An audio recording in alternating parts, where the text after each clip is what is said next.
Dr. Darby here with your next couple of health tips to maximize and protect your brain function. Diving right in, starting with supplements we need to add. Real quick, omega-3 fish oils. We touched on our brain is mostly fat in the last video.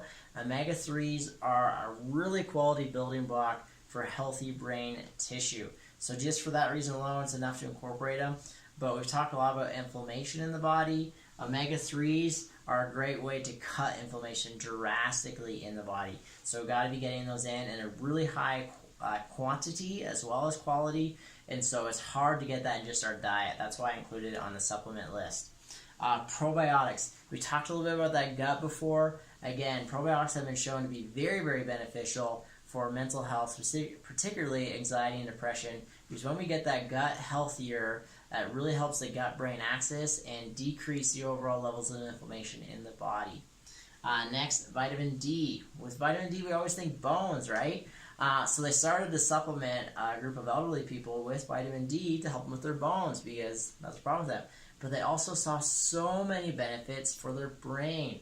Dementia got better, Alzheimer's got better, memory and learning got better, inflammation was reduced, mental health numbers got better.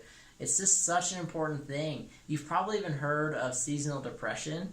That's where the body's not getting enough vitamin D during the winter time. So that's an exaggerated form. There can be lots of deficiencies before we get to that level though. So get some good quality vitamin D in your diet.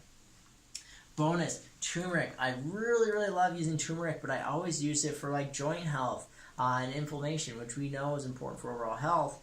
But something I learned recently is turmeric is vital for brain function, particularly when it comes to brain trauma.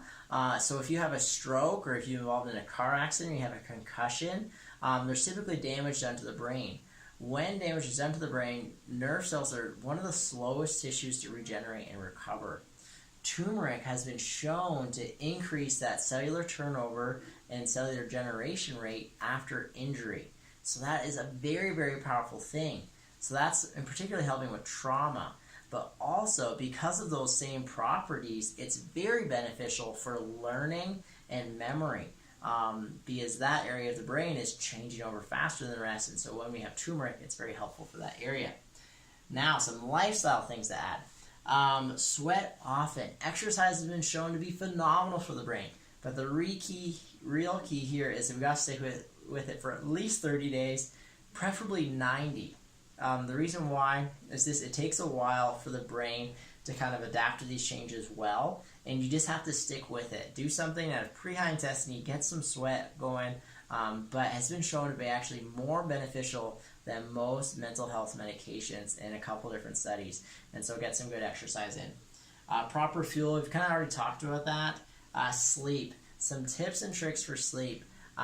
Making your room like blackout dark. If I shine a flashlight on your foot while you're sleeping, your body will actually wake up a little bit. Not like really awake, but you'll sleep will be less deep. Okay, so our body is very sensitive to light, more sensitive than we're aware of.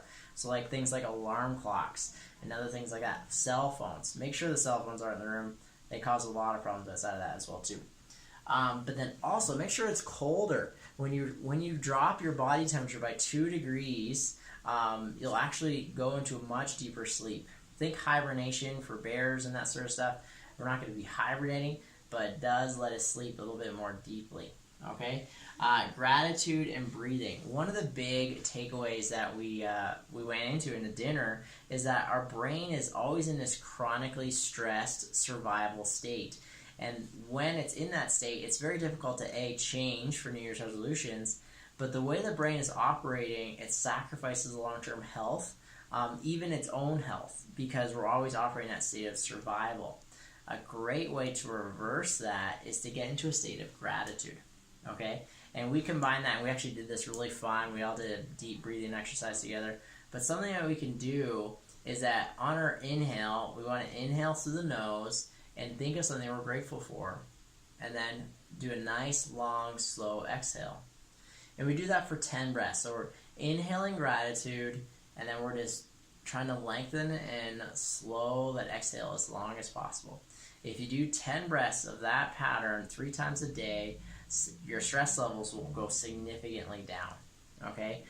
In this next video, I'll be talking about just a secret that, unfortunately it's a secret, but so many people aren't addressing and their brains are suffering for it. So I look forward to seeing you in the next video. Bye for now.